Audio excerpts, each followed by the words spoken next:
Women's skin loses about 30% of collagen during the first 5 years of menopause, then continue to lose about 2% a year every year for 20 years. Welcome to this week's episode of Beauty Babble. Today we're talking about menopause and what considerations you, the beauty professional, can take. Hi, Suzanne. How are you doing today? Hello, Doreen. I'm doing really good. I'm really excited about this topic because I'm such a geek when it comes to the overall wellness of bodies, not just the treatment room. So it's kind of exciting. I love it. So why don't you kick us off by maybe defining menopause? I mean, the closer you get to menopause, maybe the more info you have. But for those of our listeners who don't know exactly what happens, share. Can you share that with us? Yeah, well, in fairness, everyone knows is basically what that means is the woman has stopped menstruating each month. But there is more going on in the body than that. And the reason we're bringing this out in the beauty world is because it does impact your clients, you yourself as a female person. But basically, you're not diagnosed fully or said say through your doctor that you are in menopause is when you stop menstruating for 12 months in a row. Then they clarify menstrual period. Now, some people are like, "Oh, yay, I'm in it," and they're 11 months in and they get a period. So they're not in menopause. Now, when you think about that, hormonally, what's going on that you have not had a period? And why are we talking about this to beauty professionals? Well, because it's estrogen and progesterone. And we know if you go back to your studies in school, hopefully you covered a little bit of hormones and how we need this to function at a cellular level, even if you wish. So you think of the skin itself, you think of the mindset itself, but basically, it is a natural biological process that we all go through. Sometimes there's the medical side that forces us into that through surgeries, right? Or medications, health, with everybody's health situations changing, is medication changing that as well, right? You look at PCOS. There's so many factors involved with it. But the symptoms we hear about, the hot flashes, and what are some things that we look at, like low energy, and you're dealing with clients like this. So, how are you managing this when you're like, with all due respects, maybe you're nowhere near this. You're like, "Oh, I'm really sorry. My mom's going through it too, or my grandma, or my auntie, or." But I think if you want to set yourself apart in this beauty industry, we're here to just give you a few tools to help you. That's why this topic came up, and we Yeah. can see that it's something I think this is something I researched many, many years ago and talked to clients about as well. So it related to the products I was choosing, the treatments and what to help them with and prevent with, so I think these are all valuable tools to have in the treatment room or For set. sure. I think basically what you're saying is like once you go through menopause and your hormone levels change in your body, not as much estrogen, that is going to impact your skin and Right. other areas. But we're And going the to process. simplify a little bit, right? Yeah, So, and the process going through it. You're 40 yeah. to 50 going through this. You're not in menopause because you haven't stopped for 12 months, the menstrual cycle. But Mhm. hormonally, you're on a roller coaster for 10 years, less Right. or more, right? On average, they say 10 years. So what's going on with the skin? So like Mhm. according to, I'll put it what I actually read here from American Academy of Dermatology, women's skin loses about 30% of collagen during the first 5 years of menopause for the next 2 years. So first 5 years to the next two, then continue to lose about 2% years, like 2% a year, every year for 20 years. So, and That's everyone, depressing. yeah, and then there's the perimenopausal, which is before the menopause, right? We start to notice things, the redness in the skin, the spottiness, the dryness in the skin, less Mhm. smooth. Elasticity is loosening quickly. Like a lot of people say, "Oh my God," and then, they're, I don't know, say 48, and like, wow, that really, when it really started to notice it visually in the skin, what's going on. So you have, these tools that you can start helping as that preventative when we talk about anti-aging or all these things. So how are you working with your clients, whether or not you're a lash technician, a wax technician, a facialist, like whatever you do in this industry, maybe you're doing makeup, maybe you're a makeup artist, but all these things I think is huge if you can help them, and maybe you don't have what you could give them, but if you can refer them to what they can look at, I think is just an asset to your knowledge as well, right? So how can we help the skin become plump? How can we help with elasticity? The hot flashes, well, let's talk about product. If you have a reputable brand of product, you will see in their branding that they will have product available for, say, people 30 and older. Then all of a sudden they'll say, oh, but then there's these products for 50 and older. And only people, like we focus on the cost of that product goes up with age. Mhm. That's because what's needed is in the product to help combat what's going on at that cellular level with the skin. And I think that's something that if we could just kind of put that correlation back together of why it's that way, it's not just more expensive because you're getting older. If you can talk about the collagen, the elastin, and actually one of the products I remember years ago through Sotis was they talked about the hot flash and how in the product was going to help with the redness at that vascular level to help strengthen the vessels, because what happens with the flashes is that push through of the cuprose, right? So now you have the redness. Well, what's happening with the redness? So you think of, I think I've said this before on here, but if you had a crack in your windshield, one little crack, and you put pressure on it, or you put temperature changes, drastic hot, cold, what happens to the crack? It gets bigger. Well, same with cuprose.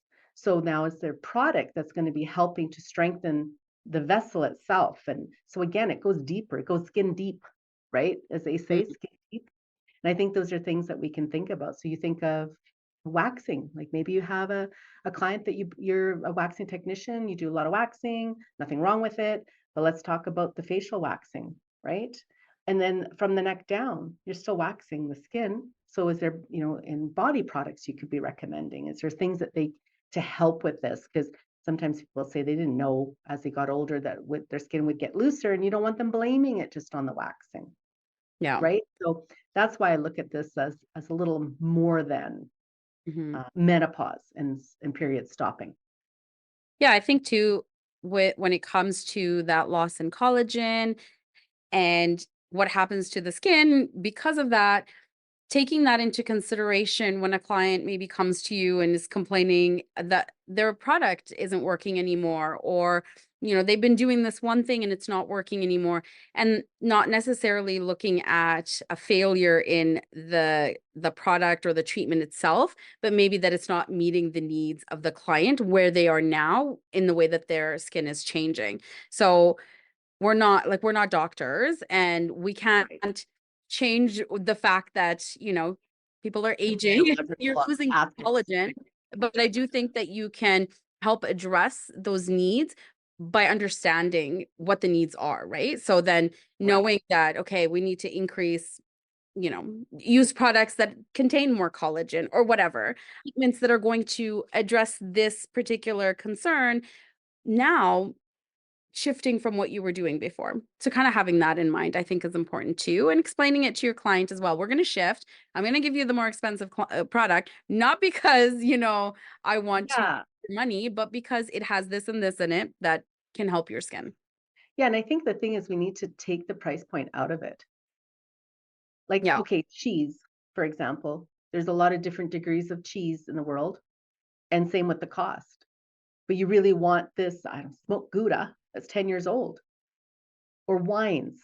Like they're Mhm. all ranging from different things for different reasons. I mean, maybe that's not the best scenario, analogy, but you kind of understand, like you're not focusing on just the price point at this. You have to look at what are the needs, and you feel what's Yeah. needed or how you can help it. Like we know that estrogen levels are changing in the body. So when you think estrogen levels are changing, estrogen is also a hormone in our body. So if we're not getting it, it helps in the side of producing oil.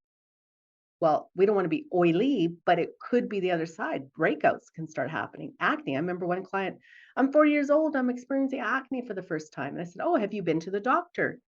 Again, reference your doctor. Have you spoken to them? Maybe you started like premenopause. Maybe there's hormones changing because do you have dryness in skin, or you notice some dryness levels in your skin changing? Again, you're bringing it back to what in our capacity can we talk about, right? I mean, I look, are you tired? Like there's symptoms involved. Are you sleeping well? And you're helping them see things. Yes, we talked about before, like we feel like we're psychologists in the treatment room, but you kind of are in a sense. Like you're trying to help if you really, really want to take this to another level, right? Mm, So sebum secretion production, pardon me, can increase, right? Or decrease. You know, I had, especially if if their skin type has always been oily, what do you think is going to happen when they get older? Potentially. Again, we don't know what goes on, but mhm, the idea of understanding that I think is essential to know. So usually products are, again, this becomes the mixology of it all, right? But I do anti-aging products for clients and I give them a sebum balancing serum or a mattifying serum or to put under their cream. So it's now we're working on the sebum production, right? So mm. understanding how do you start playing with this, and you got to get your blinders off of just I'm doing this type of a facial and that's it. What does it mean to customize treatments? I think. Or you're waxing a client, you're noticing they're getting oilier as they're getting older, right? Try waxing some with oily skin. Does it work, Doreen? Now, You gotta prep the skin. yeah, yeah. You know, why are we doing salicylic? What's the point of peels? Anti-age. That's what we hear. But why? So I think that's what the challenge is to kind of help people understand the why behind it. So you know it's an anti-age, or this is a what's another word I could use, like an antioxidant. But why? And I think if you want to set yourself apart in this world today that's so saturated of beauty professionals, how can you change this? And it doesn't matter what service you're doing. Maybe you're lash tech and you don't know a lot about skin. Have you thought about hooking up with another professional that is? And then you can work together. Hey, I got a great person. She can help you with this. But it needs to collaborate both ways, right? But that, again, that's that community we've talked about and building and working together. You know, how, I mean, we know hydration is important, especially through menopause. So there's so many things. Yeah, and I think it really comes back to like when your client comes to see you for a concern, if they're in their 40s and they start breaking out, I mean, every time we talk about a symptom, I get more and more like not enthusiastically looking forward to this. But, then you're breaking out. You're part of what you do is, try to find the solution or try to help them to get to a place where they're happy with their skin. But if you're not if you don't do facials, like you're a lash tech or you're a nail tech and your client is talking to you about this stuff, just having a little bit of like it could be hormones, you know, just being able to build that rapport too, I think is important. Yeah, because I mean, in the end, I think everyone got into this industry because they want to help others, Yeah.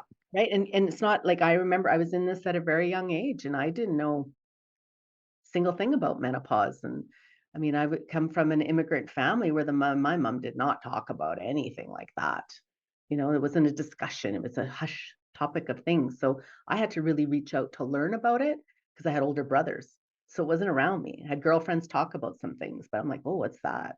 But then come to the industry, you know, I was so young and then having a lot of clients over the age of 40, we'll say, I Hmm. can't relate to them, and they basically told me that, which was fair. But I said, "Hey, but this is what I've learned. This is the things I've found. This is what someone else told me." You know, my other client mentioned that, she settles down at night so she has a good night's sleep. She's changed her routine. Like you're just offering those considerations, right? Like of what you can maybe help your client with and what are some things. And again, I mean, there's so much more to it. There's diet and lifestyle. And I don't mean diets.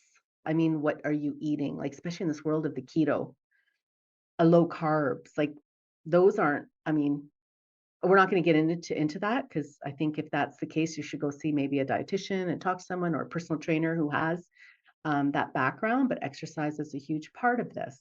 It all correlates, and I think we need to think outside of the treatment we're doing or what we're thinking about when we're doing, like all the good properties that in chamomile or rose hip, or you start vitamin C and retinols. Like why? Start asking yourself why. and you dig into the why more and more and more. And I think it'll help with a little more information for your toolbox. So those considerations that you can give your client. Yeah, for sure. I think, knowing what to look for is important. And we're not dietitians, but just like you can say antioxidants in your skincare products are good for your skin, eating high antioxidant food is good. So kind of looking at your skin health from the inside out as well. And just, mentioning that to your clients. Everybody can Google it. So there's lots of information out there. Take some courses.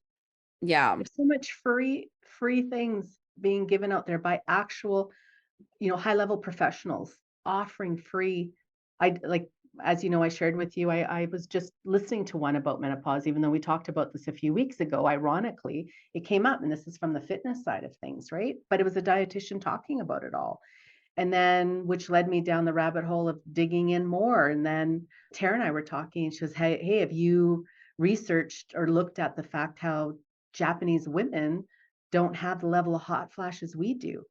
And what did I say? Why? So I went and Googled and started looking and reason, and it's just, again, there's so much to it though. There's genetics, there's lifestyle, there's, we live in a high stress environment, I guess you could say, our North American world. And that's one thing you can look at. And most of the world does not live at the levels we live at. They don't do Unfortunately. it in the same way. So how's stress affecting you? So now when we've talked about holistic treatments, how can you change your room setting as a lash tech, a wax tech, whatever it may be? Are you helping them de-stress? Again, stress is part of it. It's Yeah. cortisol. Cortisol affects sleep. And then you're in menopause. Well, good Lord, there's a whole, tornado effect on that, right? When you look around, and it sounds horrible, but, I mentioned to you, I said, oddly enough, like culturally, most of I think I have the quote on it. I should try to find it.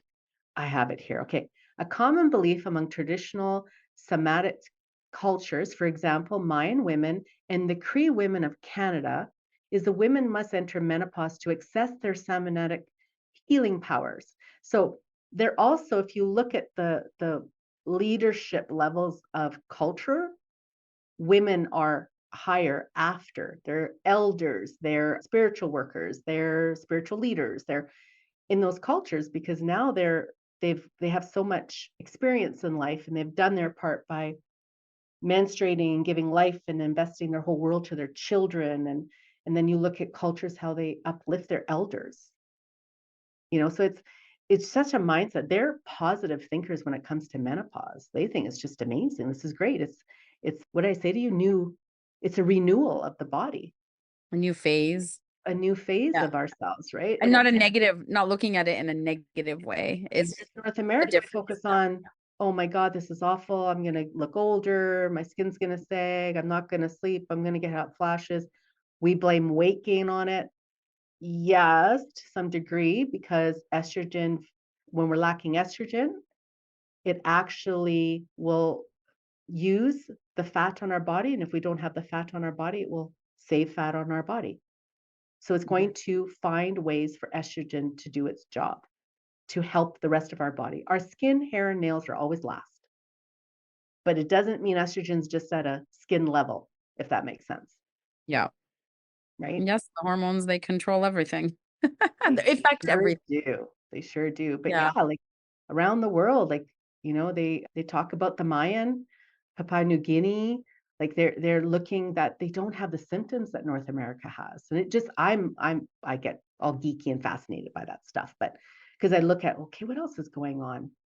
What are, again, that's I think why we're looking at that holistic side, and why North America is shifting a little bit into, you know, dietitians have shifted into stress, how to decrease stress, and how to help your body. And I mean, a lot of professionals across the board are shifting into that holistic side, which I don't know. I think it all correlates myself, but No, I do too. I think that I feel we just did an episode on trends and that holistic trend, and I believe we talk about like bringing that holistic experience probably every episode because it's so important. And this is another reason why it benefits your clients. It helps to alleviate maybe briefly their stress, which is then helps with some of the symptoms that they may be going through if they're menopausal. It all Yeah. comes back to what can you do when you're providing a service that is really well rounded.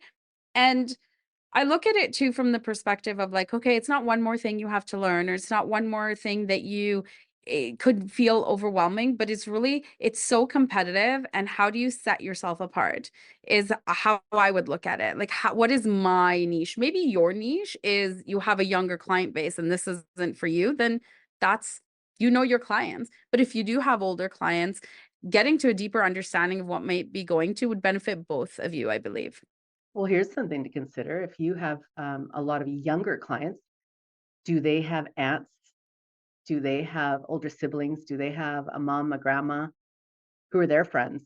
Like, when you start, and that's what I did. I targeted. I did have older clients, but yeah, you kind of attract who you are. We've talked about that too. But then I also went after it was generational. Like I'd have a client who her mom and her grandma and an aunt. And so I gave considerations to each age group, if you wish. Or did I have an abundance of women over 70? No. They're also generationally not the people that would do these things for themselves. Right. True. So that's changing because you got the baby boomers who are retiring, and that's a very different world than like my age group, and having the mom and the grandma, that type of thing. Their mindset's very different, right? But baby boomers are about taking care of themselves. So don't pigeonhole yourself in at it because it's fear you don't understand. You're, 20 some, 30 some years old, maybe even early 40s, whatever. But think about what are some things, or who the people already telling you this information. Say, oh, Sally told me that, once she started exercising twice a week, that, she was sleeping better. And then she was sleeping better and now her hot flashes are better. Like, did you know, like, if you talk to your doctor, maybe that would be a good idea. And we're Yeah. always referencing to our doctor because of liabilities, and we're not professionals in the industry, and I get it. And that's okay, but it's up to the person to make that decision. Mhm. I Yeah. do. I think a lot of us do that with the conversation sharing, right? It's like, "Oh, I have a client who did this and it worked really well for them." Isn't that what we do in this industry? Yeah. We call it the gossip, but it's not. I don't call that gossip. I call that information. Like, did you know that Yeah.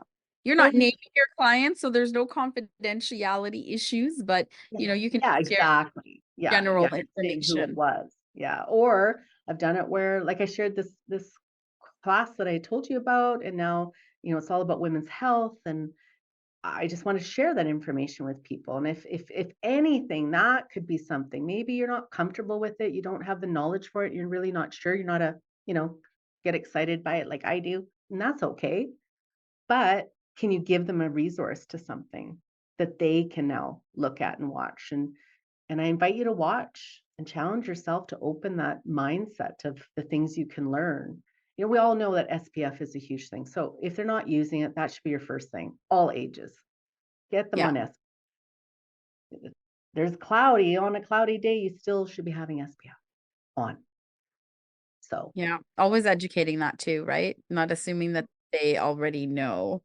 the younger generation's better at it, from Yeah. what I've been hearing. Yeah, interesting. That's one of the one things they do have. I'm like, bravo, good for you. Keep going. My nieces are like already talking SPF. It's like, wow, we're talking that's high school and junior high. That's awesome. That's good. So again, on that recap, not to sound depressing, but you definitely lose that collagen. That's a Mm. hard blow. When I saw that statistics, I was like, we need to share that. That's huge, Yeah. huge information, right? Mhm. Absolutely. And I think, again, like we said, this is good info for you to have to equip yourself so that when you're doing your treatment recommendations, you kind of have a knowledge of like why this is possibly why this is happening, because it's always like, well, it depends. There's many factors. But Yeah, everyone you go through experiences it that process of differently. elimination and Yeah. trying to problem solve. hmm I have Yeah. I have recommended clients all the time to see whether it was a dietitian, a doctor, a pharmacist, a personal trainer, a naturopath or whatever, like get all your resources together. And then I think you have a better idea to make a decision. I think when you're that practitioner, you're the beauty professional and you're offering some ideas to them, you're not selling them anything. Mhm. You're just offering. And I think it just, I don't know, it takes you to a different level in this industry to building Absolutely. rapport with people. And like Yep. I said, you want to set yourself apart, take the blinders off, start looking into a few more things. And it's not really jumping on the trend. I think it's the fact that, like, one of the things, the biggest reason is because of menopause. There's no fund, well, there's very limited funding going on the research of women's health. They're trying to change that. And that's what the big yelling is out on social media right now. It's intermittent fasting, it's this diet, it's that diet, it's this and this and this. And there's doctors doing it too. So, on that note, just be mindful. Yes, they're very intelligent, but usually they're selling a membership, they're selling a product of theirs, they're selling something with it. You just want to listen to the podcast of information or the YouTube channels of information. Try not to make that impulsive decision to join someone's membership or buy these products. Just get information first. And I think if you listen to a vast, it probably led that they were inquisitive and wanted to know why too. That's what one doctor I was following. She was just so interested. Why is this? When she went through it, what do you mean there's no answers? What are you talking about? We don't have any information as a doctor. We don't have any information on this. Well, it hasn't been. Why hasn't it been researched? Because there's no funding or very, very limited amount of funding because there's so many more other death level Mhm. there in the world. Menopause is not usually a death in the end, right? Yeah. Like, and I think that just becomes that supply demand thing, right? And anyways, but that's the biggest thing. And I think it's going to change because more and more are researching and want to know about women's health. It's a huge, Mhm. huge topic, huge topic. Absolutely. Well, I think if any of our listeners have any experience with Yeah. treatments they've done with clients or just something that they can share with us feedback wise, we'd love to hear from you. Yes, please do. I mean, again, this is why we do this. We're trying to share information, so we can pass it around. You can always, even on our YouTube page, you can find it there and just make a comment below, and then others can see it, and we can also share it ourselves as well. Absolutely. Well, thanks for listening, and we'll be back next week with a new episode. Thanks for listening to Beauty Babble.